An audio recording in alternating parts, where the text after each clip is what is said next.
Guys, how's it going? Landon Austin here today with my good friend Tyler Ward. And today we're going to talk about some of our favorite music business topics. I'm going to ask you some questions. Yeah. You can ask me some questions if you want. I need to. Yeah, you need to. Okay. He's the smart guy. Again, let's get to the point. Get to the point. Let's get to the point. Okay, so Tyler Ward, in the flesh. Yeah.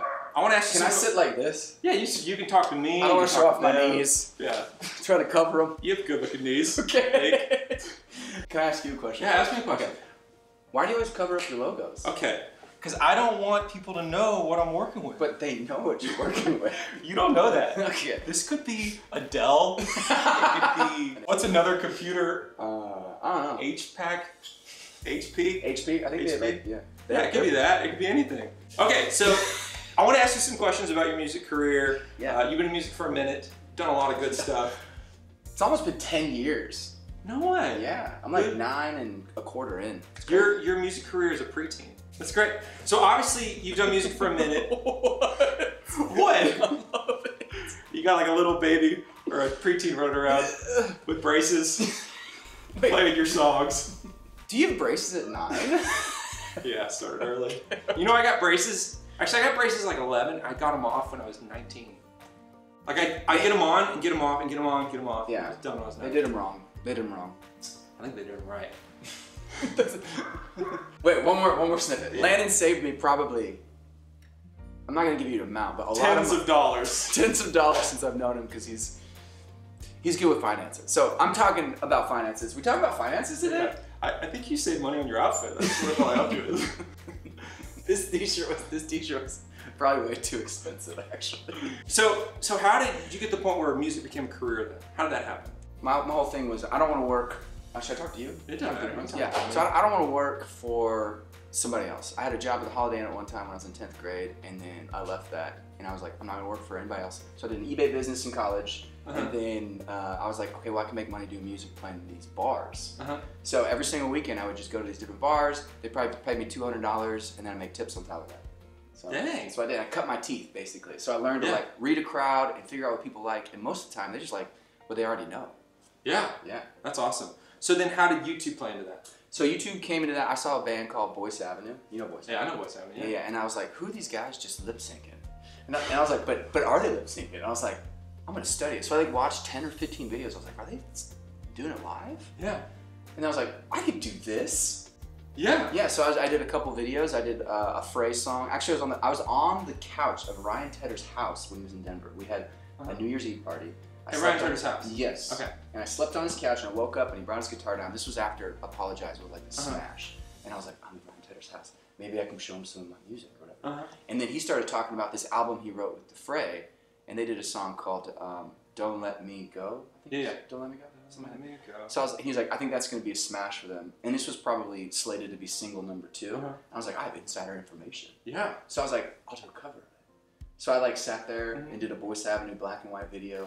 But I only had a tripod similar to this, and I was like, how do you make it interesting? Yeah. So I did like zooms. Yeah. And like cross zooms. And so I did a live video, and I put that out, and it didn't do really well, probably like 200 or 300 views. And then when the single came out with the Fray, it started gaining traction. I was like, oh, this is cool. But this was before I could monetize anything. Because if you monetize it, you get in trouble. Right. And you couldn't sell it on iTunes because it wasn't legal. Right. So then I met a guy in the UK, and he understood how to do licensing and whatnot for all these different songs that you could sell. So in 2010, actually, it was February 2010, I did a cover of We Are the World, and with a bunch of like my neighborhood friends. Yeah, yeah. And it was the cheesiest video you've ever seen. Yeah, I've seen it. The cheesiest video. I'm like, there comes a time, curly hair. Anyways. I love the shots of all your friends, like this mismatched bunch of neighbors. It was, I call it like, so is this thing on? It was so true. So anyways, that video came out, and I put it out the day before they released it at the Winter Olympics, like the remade version with Justin Bieber and Katy Perry and the whole thing. So that became the most searched for video in YouTube history. Mine was right underneath it. No way. Yeah, and I was like, I got this. There's something here. So I just continued with the searches and or actually what I did, back it up. Basically, I just found different songs that I feel like would be hits and would ride on the coattails of their promoting, their marketing. Wow. Yeah. That's awesome. Yeah. So I've seen your We Are the World video. So was that the kind of one that blew up your channel or got you a lot of money? So that one was the catalyst for me to be like, there's something here. Like I can do this consistently. So it went from like 2,000 views or 3,000 views that day, which because I was building a little bit of an audience. You know, my bar followers. Yeah. And then that one came out, and it was the most searched for video in YouTube history. And then mine was underneath, and I was like, and by the next day it was like 120,000 views. Yeah. And then by the day after that it was like 200. And by the end of the month, which is huge at the time, over 1 million plays. Yeah. We had a 1 million play party with all the misfits. That's awesome. I shouldn't call them misfits. They're great people. The neighbors. The neighbors. Actually, even before the We Are the World video, and the day when I did this Frey video, when Ryan Tedder was like, hey, this would be a good song, blah, blah, blah. I didn't have any equipment. Right. So I had $3,000 saved in the bank, and I was like, I feel like you should invest in yourself first and foremost, because I'm out of college, I have college debt, like I gotta pay rent, this whole thing. But I took $3,000 and I bought a microphone and a sound card, and I was like, I'm gonna do it right. And then I was broke. But then right after that is when I recorded We Are the World. And things started kind of progressing, and then that's when the guy from the UK contacted me, and he was like, hey, we can sell these songs. I was like, we can sell these songs. Yeah. So we started selling these songs, and then revenue started coming in, and I was like, oh. Yeah. So the middle of 2010 is when I started seeing like digital revenue. Right. Which was very early. Yeah. A lot of people weren't doing that. No, they It was weren't. like me and Boyce Avenue started doing it a little bit, and so I was probably one of the maybe first 5 people doing it. Selling. Yeah. Does this look like I'm scared of you? I don't want to touch you later. Pretty I know good, you have a bubble. This is great. Thumbnail. So you started posting these videos, and then about 2010 you realized you can make revenue. So how long were you making videos with no revenue? Oh wow. Probably 6 months. Wow. 6 months. Just for the love of the game, or just kind of to grow your audience? My whole thing with music was for the love of the game. Yeah. Oh, okay, so what about you though? When did you get started? So first cover I ever saw on YouTube that I even knew people did it was a cover that you did with Julius Shear and I think Epic. I don't know what song it was. Maroon 5? It might have been Maroon 5, it might have been B.O.B. I don't remember what it was. I know you were in a red living room or something. It was a Maroon 5 song. So yeah, the first cover I ever saw was something you guys did, but I don't know what year that was, but the first video I had that kind of launched me was I did a cover of Chocolate Rain, but I did a cover of John Mayer's cover and I hid my face. And I'm not joking, this was 07, and overnight the video had like 100,000 views. Like it was stupid. Like back in 07, like it was like the Did you do it for the love of the game or did you do it for the exposure?